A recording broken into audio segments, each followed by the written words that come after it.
What's up, guys? This is the Honest Outlaw here, and today we're going to be talking about the new M&P 2.0. I have put quite a few rounds on this pistol, and I have a good amount of experience on it now. I own this pistol along with several other M&Ps. I have shot M&Ps in competition in the past. I have a lot of experience on the platform as a whole. First, I'm going to talk about what it is and why I bought it. It is a 9mm striker-fired pistol made by Smith and Wesson. It holds 17 rounds. It's a full-size service pistol. The M&P 2.0 that I have on the table is 5 inches. I got the 5-inch version because I like longer slide guns if I can get them. And this one comes in this awesome coyote flat dark earth type color that I really like and I think looks really sharp. Now, the M&P is a great overall gun, at least the Gen 1 is. It's been going head to head with the Glock for the last 10 years. It's a little bit heavier than the Glock, but it does have less recoil and it shoots much smoother in my opinion. There are also a lot of accessories for the M&P, like sights, holsters, all that kind of stuff. It's right up there with the Glock as well. So you can see on my M&P Gen 1, I've got some Amerigo eye dots on it. Really like those, and I have the Apex trigger in it as well. That is a necessary upgrade for the Gen 1. The color on the Gen 2 is really awesome. I'm a big fan of this coyote color. They have a new M&P compact coming out soon that hopefully I'll be able to get my hands on, and I don't know if I'll wait to get the coyote one or not. I saw a couple black ones for sale already, but I really like the coyote color, so hopefully I can get a hold of one of those. One thing I really like about Smith and Wesson is they offer different models, like performance center models, models with safeties, things like that, stuff that their competition really doesn't. For a long time, I've wished Glock would come out with some factory upgraded guns. That way people can get them right away and they don't have to upgrade themselves, but Smith and Wesson will do that for you if you're interested. Now, some of the changes that they made between the Gen 1, the M&P 2.0, as you see here, and the standard M&P are that they, first and foremost, the thing that attracted me to the gun in the first place when I picked it up is the grip. Now, the grip really changed my mind on this gun initially. When I saw it come out in SHOT Show, I was like, it's just another M&P. It looks really similar. It's not enough to get me to get it. Until I picked it up and I realized that it's got a very custom stippled grip on it. I don't know if the camera does it justice, but it's really, really nice. As good as your high-end custom stippling makers can make it. So that's really nice. You get a lot of traction on your gun. Probably the most traction on a production gun that I've ever seen coming right from the factory, which is really nice because I'm a guy that puts sandpaper grips or stippling on absolutely every gun. So this coming from the factory like this was a big, big benefit to me. Another thing they did was they put some shallow cuts in the slide, as you see there. I think that's to reduce weight, which is kind of nice because the steel frame, another thing that they did, they elongated the steel frame that's in there to make the frame more rigid. I think that's due to weapon lights causing polymer guns to malfunction. So they kind of added a little bit of weight here and took off a little bit of weight here, and it stayed about the same. They have some front slide cocking serrations, as you see right here, the classic fish scale serrations that Smith and Wesson has. They look really good. However, the front slide serrations, I'm going to tell you, and if you look at most people's videos are going to tell you that maybe they're just for looks because they're pretty much non-functional. So when you're trying to chamber check, you can do it for sure, but it would be just easier to come over the top and do it like that in my opinion. So if you're going to chamber check, the classic one will probably still work better, and these fish scales probably won't help you out very much. It has an improved trigger over the Gen 1. My biggest problem has never been the pull weight with the M&P 2.0. I think that was a lot of people's problems. It was very spongy. I didn't have a good reset. They have fixed all those things, don't get me wrong, but the one thing that I really didn't like about the trigger is this articulated tab here, and that problem is still there. A problem that you can fix with the Apex trigger kit that I have here on the Gen 1. Now, the Apex trigger kit, I don't recommend them for every single gun, but for the M&P, man, it makes a difference. Like, it makes a serious difference. This flat, sort of curved trigger face, the wide trigger face you can put your finger on there, it makes a huge difference in feel and accuracy.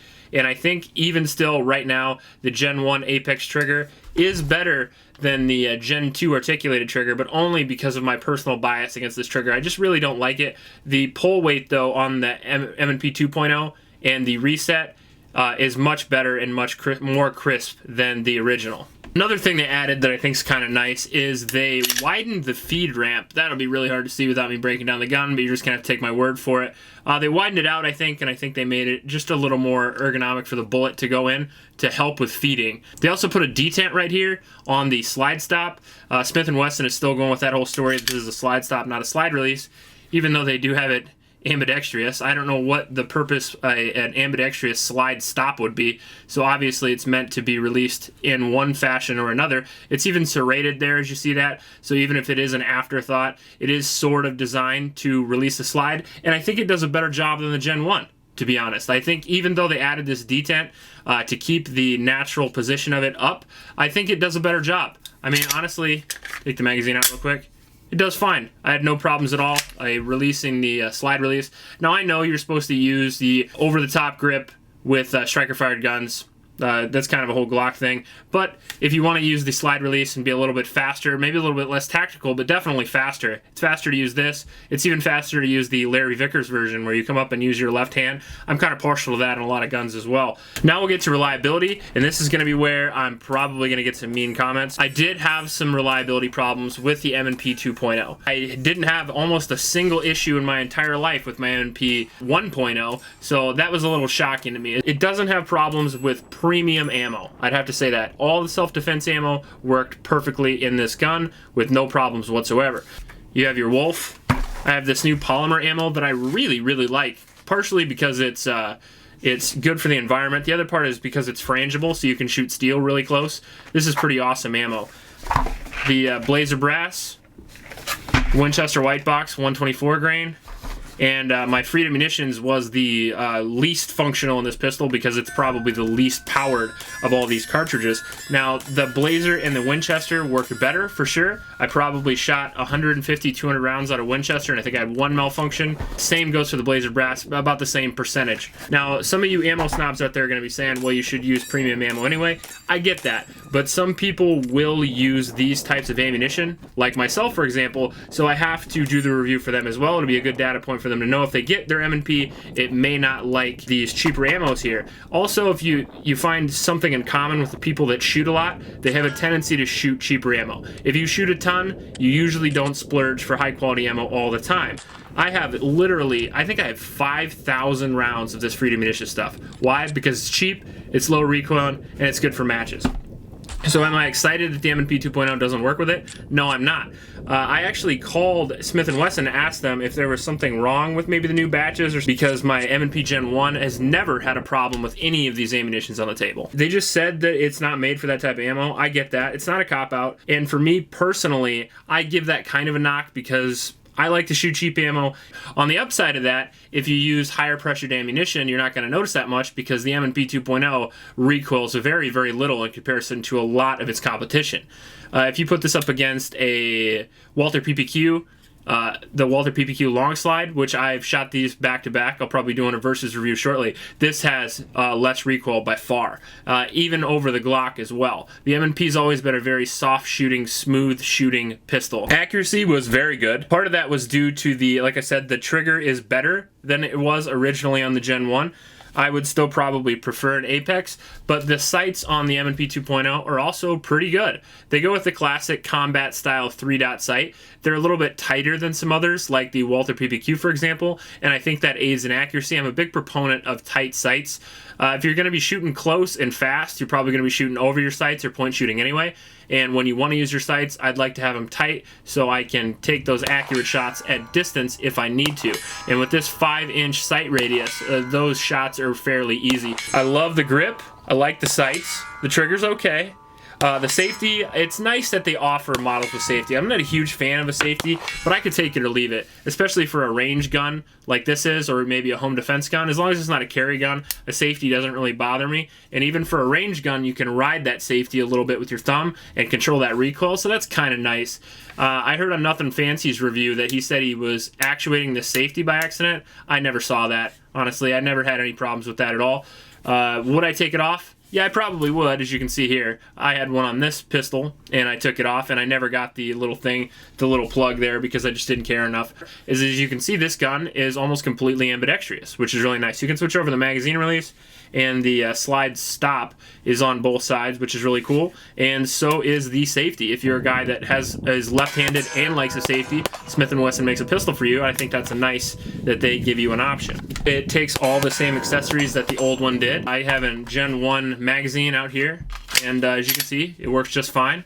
which is really nice as well because I have a ton of those laying around. As far as value goes, the M&P is excellent. You can get these new Gen 2 pistols right now for between $400 and $500. So you can get a long slide with an upgraded trigger and this awesome stippling and this great Cerakoted, I think it's Cerakoted, but I'm not entirely sure. You get 3-dot sights, this color, this stippling, and this trigger, all for $400, which is really impressive. This is a lot of gun for $400. Now, I know that I knocked on it a little bit earlier about the reliability, but if you're gonna shoot higher quality ammo, and this could be an anomaly too, maybe I just have bad luck, because I had a Canic that everybody bitched at me about as well. That ended up having a spring issue, but at the same token, this is a great gun. If this would run my Freedom Munitions consistently, this might be my favorite gun that came out this year, besides probably the P10C, just because the P10C has a way better trigger. But if you were to put an Apex trigger kit in this, ooh man, this would be a great shooting gun. The takedown is extremely easy. One thing on the M&Ps, they give you the option of taking it down without pulling the trigger with a little detent that I've never worried about figuring out. It does have that feature if you want it, I just don't use it. Overall, I think I kind of already gave you my opinion of what I think of the M&P 2.0. I think that it has many good features about it, and I think that if I get the compact and it is as reliable as my Gen 1, maybe it will replace it. And the reason for that is because of the grip, and I think even with the Apex trigger, I think it'll be even better in the 2.0, which I'm really excited about. One of the drawbacks to the M&P 2.0 that I've experienced so far is that it doesn't like to shoot my cheap ammo, like Wolf, for example, and that kind of makes me a little sad personally. Will that affect most of you guys? I don't think so. So overall, I think the M&P is a great buy, and if you're looking for a gun around $400, man, the M&P 2.0 is hard to beat, even with the reliability. I liked it so much, I'll give it a solid 9 out of 10. If you like this video, please like and subscribe. Please help out your local homeless shelters, and remember to recycle. Now, before I say check you later, most of the time on these videos, I leave a link in the description below. I forgot to talk about it lately, but it is to a local homeless shelter in my area. It's a youth homeless shelter. Those little kids could really use your assistance, so if you have a couple extra bucks, put it towards them. Check you later.